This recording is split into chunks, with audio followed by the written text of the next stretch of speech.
So I recently went to this very small website, you might have heard of it, called Amazon.com. I went to the search bar and I typed in camping gear, and the first thing that popped up for me was this 35-piece survival kit. So I said, what the heck, I'll buy it and I'll review it. Because when I was younger, I was in this thing that was very similar to the Boy Scouts, where we regularly did camping, hiking, and survival type scenarios and tests, and we went out into the wilderness to practice this stuff that we had learned. And so I thought I might have some unique perspective to give, whether this thing ends up being good or bad or somewhere in between. I might be able to offer some advice on what a proper survival kit should look like.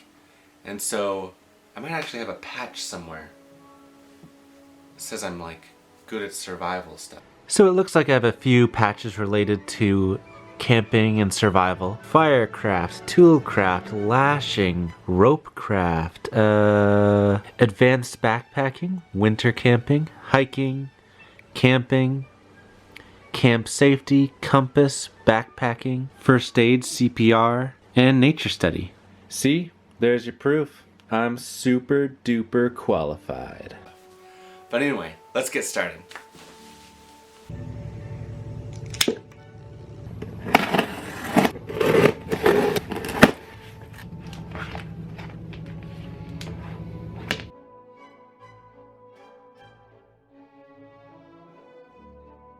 So I've counted everything on this table a couple times, and I think I got around 27 or 28 items.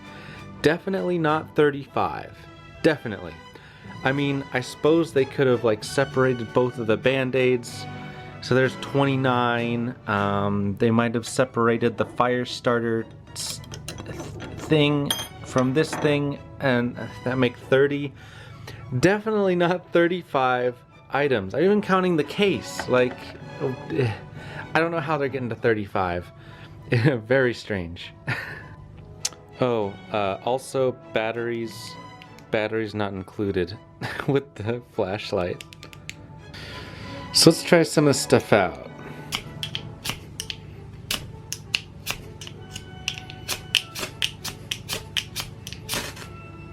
Yeah, let's not burn my table. I just got this table. So I believe that these things are something that might help you start a fire, I'm assuming, once you get a spark on them. Very interesting product. I'm gonna give it the best shot it has at keeping a fire going. So let's try it.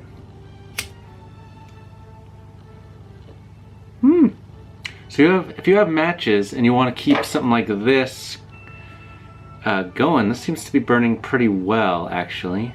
If you did have some matches on you, which I would recommend, lighting this up and just keeping this going might give you a better chance of getting a fire going. So one thing that I learned about survival kits is the best ones are the kind that you make yourself. In a survival type situation, you don't want to ever have to use this thing, but when and if you have to, you want to know exactly what's inside of it. But that being said, I'm about to separate the things that are useful and the things that are completely useless in this survival kit. By the way, I just noticed this. I guess this spoon is also a whistle. This wristband compass is also a whistle. So the survival kit came with 2 whistles just in case. You never know. You don't want to be without a whistle. So this thing you definitely don't need. I'm not even sure what it is. Maybe it's a whistle. Who knows? But it just seems to be like something to hold your keys on. You don't need this in a survival situation.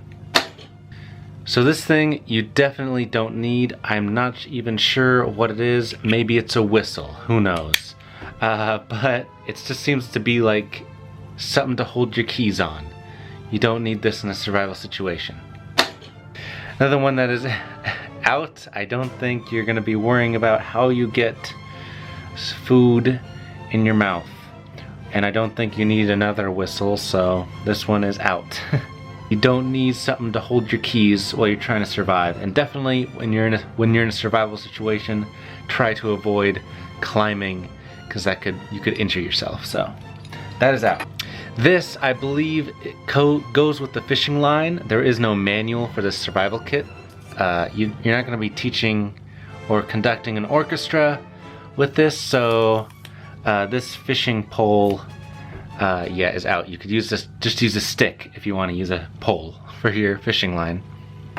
This just came in here, just I guess some extra bits of rope or string. You do not need this. Nope. I can't imagine you needing a Phillips and a flathead, so this is just added weight that you do not need. This don't need these. They're out. And I'm kind of split on this. This does have a lot of uses, including like a sharp edge, a serrated edge. As long as I'm torn on it, I'm gonna say leave this out. You don't need a screwdriver, a cap opener, a 4-position wrench, 2-position wrench. Yeah, butterfly wrench. I'm gonna say you don't need this. Yeah, it's out. So I'm gonna say no on the battery-less flashlight. When you're in a survival situation, you're probably not going to be wanting to wander around at night at all. You're probably going to be worried about getting enough rest and a shelter before you're going to be wandering around watching where you step. You're probably going to want to stay put, so I'm going to say no on the flashlight. So I'm just using this case to hold everything for now. On the list of things that you probably don't want, it is this case. This case is not waterproof. It is very flimsy. It will probably break. Yeah, no on the case, but inside are the things that I feel you might want to have with you in your survival kit. Let's check this out. This is a wristband that is a whistle, a compass, and rope. Rope in any survival situation can be a lifesaver. You can use rope for so many things, it's ridiculous. So I would recommend having this in a survival kit. Yeah. I would recommend practicing with it before you end up in a survival situation.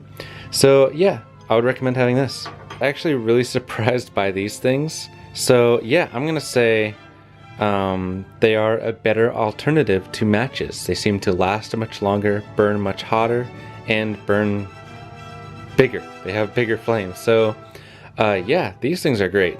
I'm not sure what they are, but I like them. Obviously, you're gonna want something just in case. Some antibacterial wipes and some band-aids are always useful. So yeah, obviously, you're gonna want those. Next is fishing line and fishing lures. This can literally be a lifesaver. It's a way to find food and protein and stuff that help you survive. So yes, I would recommend having fishing line and tackle. Any way that you could tell that you're heading in a consistent direction is useful, and the best thing is a compass. So yeah, I'm gonna say yes on the compass. And one of the most practical survival tools you could ever have is a knife. I can't say much on this because it's already been said. Knives are so useful. And the fact that this one comes with a seatbelt cutter and something to break the window if you need it is a plus. This is a very cheap knife. I can feel how flimsy it is, and it doesn't even feel like steel or metal, and I don't think it is. I think it's some kind of hard plastic. But a knife is a knife, and anything sharp would help. So I've seen store-bought hand saws break before. So this might be one that breaks. Actually, I'm gonna test this out.